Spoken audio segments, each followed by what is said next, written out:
Hello, my horror-loving dudes. I'm Killjoy Jake, and today let's talk a little bit about our Scream 7 predictions. Let's get into it! Well, sometimes that is better. With Scream 6 absolutely killing it at the box office and having a pretty dang high Rotten Tomatoes score, it would be no surprise to any of us if Scream 7 gets announced real soon here. In today's video, I want to talk a little bit about what I want to see in Scream 6 versus what I think will happen. Now, I'm gonna be a little selfish at first here and talk about what old Jake wants for Scream 7. With Scream 2022 and Scream 6, I did really enjoy both of these entries in this franchise. I would even go so far as to say that Scream 6 is my favorite sequel. But I will say that Scream 2022 and Scream 6 both kind of mirror the original trilogy a little too closely at times. Both of them find ways to stand on their own and be very different films from them, but they do kind of borrow little elements here and there. And for Scream 7, I hope that they just kind of lose that entire element completely, because I do think that there is some originality still to be had in this franchise. Another reason I say that too is because Scream 6 I feel mirrors a lot of the Wes Craven sequels specifically. The obvious example that has been thrown around many times is Scream 2, because our killers end up having a similar motive to Mrs. Loomis. But in Scream 6, I'm also seeing elements of some of the other Wes Craven sequels. Like the entire ladder sequence reminds me of the Olivia Morris kill in Scream 4. There's also these little spots of campier moments that feel like deleted scenes from Scream 3. So in a way, I feel like that's kind of a love letter and a tribute to all of the other Wes Craven sequels that Radio Silence obviously was not a part of. So maybe that means that Scream 7's gonna just completely be outright its own thing.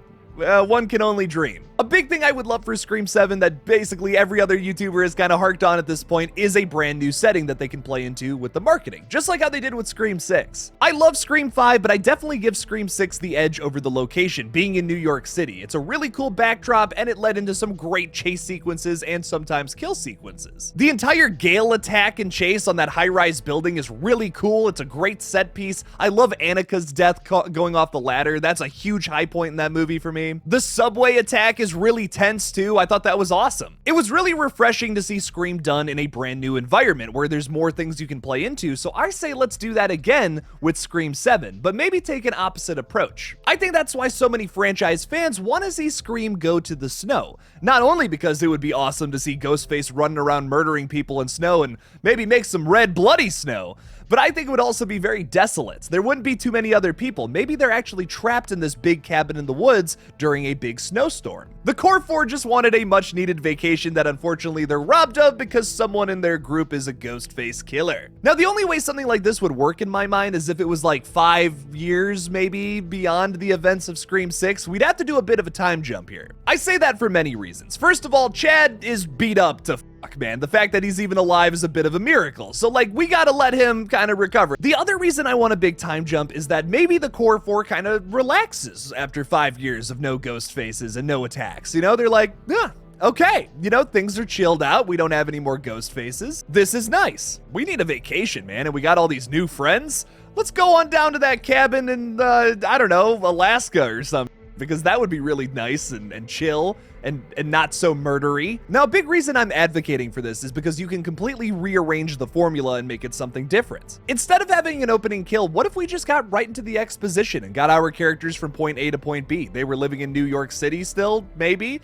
and then they fly out to take a vacation in Alaska somewhere. The horror starts when them and their new friends all start getting killed by a Ghostface killer. They're, of course, snowed in for the night, and they have to figure out the mystery themselves without anybody else coming in to help. Personally, I would just love something like that, a smaller contained story. It doesn't have to be specifically that. I just think something like that would be nice and refreshing. We did a really big story in the last movie. I think it's time to kind of take it down a notch and make it a little smaller. I really like movies like this too, when you have a smaller, more focused cast, because you can do a lot more with your characters. A big complaint I have with Scream 6 is that there's 2 of the Ghostface killers in that last movie that I feel like were a little underdeveloped. So whoever our killer becomes in this next movie, I just hope that they have a little more to them. I really liked Detective Bailey because I think he expands upon what Richie was as a killer in the last movie. It's retroactively made me like Scream 2022 even more than I already did. But I will say I think Jack Champion's character and Liana Liberato's character, while I really like their performances,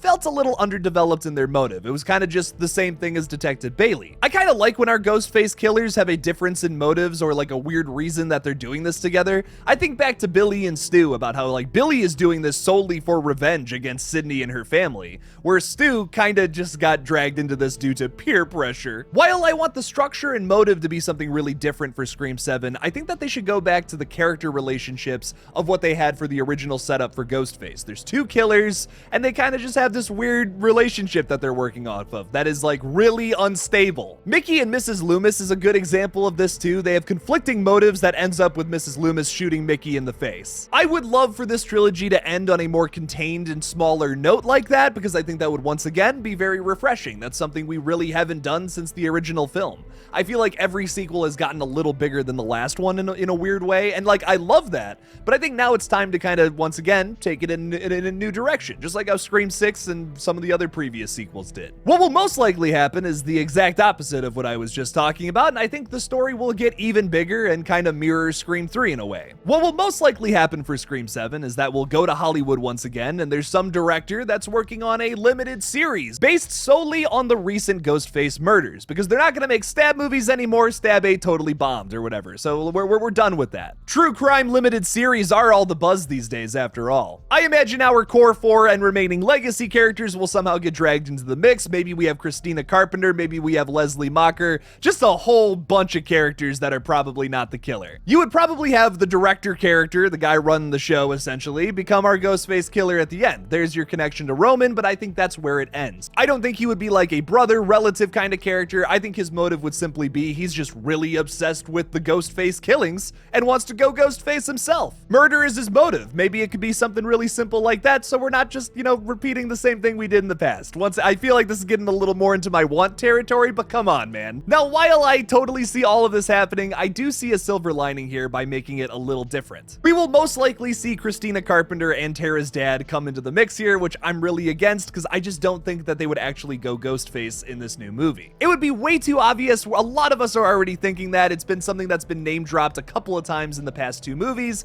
I'm not a fan of it. It's the same issue I have with Stu coming back for a third act in a future movie too. It's something I've already seen before. I've already seen Stu become the killer, and something that I love about this franchise so much is that it's a new character every single time who is Ghostface. You kind of lose that a little bit if you have somebody that's been talked about in the past or a recurring character, then go Ghostface in a new movie. Now, you do have a lot of returning characters, so I can see this being bounced around in the writer's room of, well, what if we make one of the recurring characters, someone who's been around for this whole time, go Ghostface?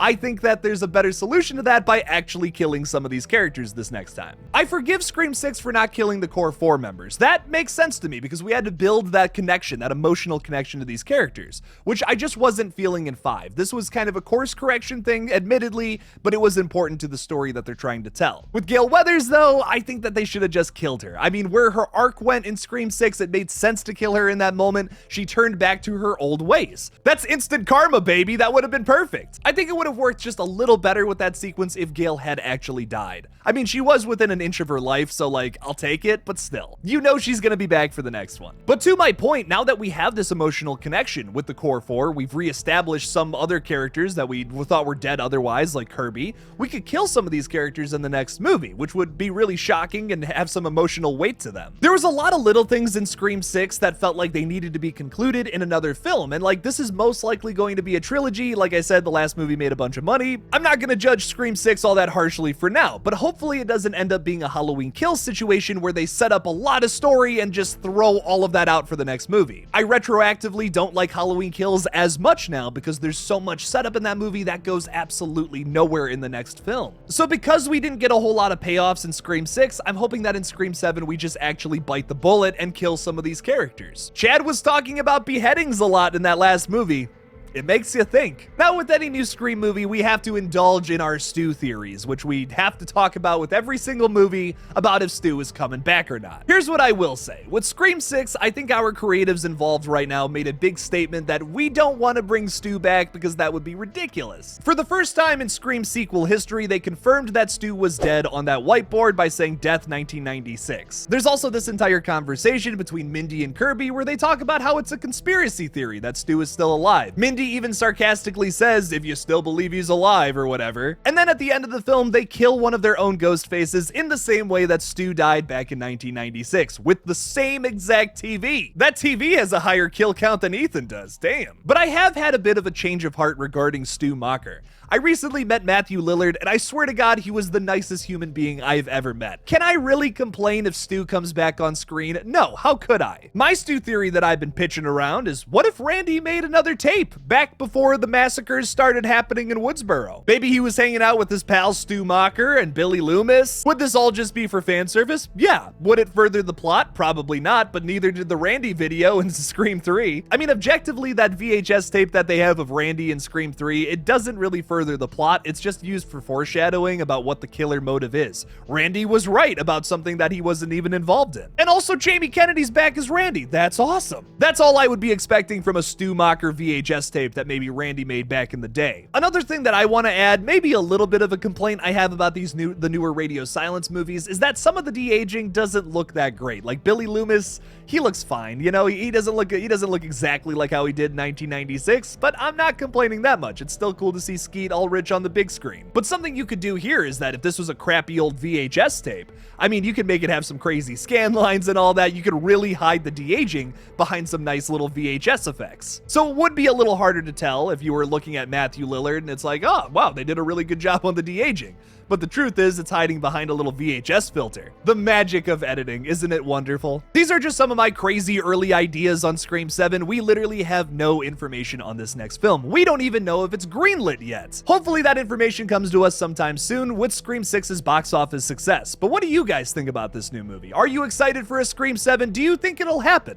Leave me something about it in the comments below. Thank you all so much for watching this Scream 7 little predictions video. Don't forget to like this video and subscribe for more horror content in the future. Please consider supporting me on Patreon if you want to support this channel further. Thank you all for watching again, and as always, don't forget to kill it out there, y'all.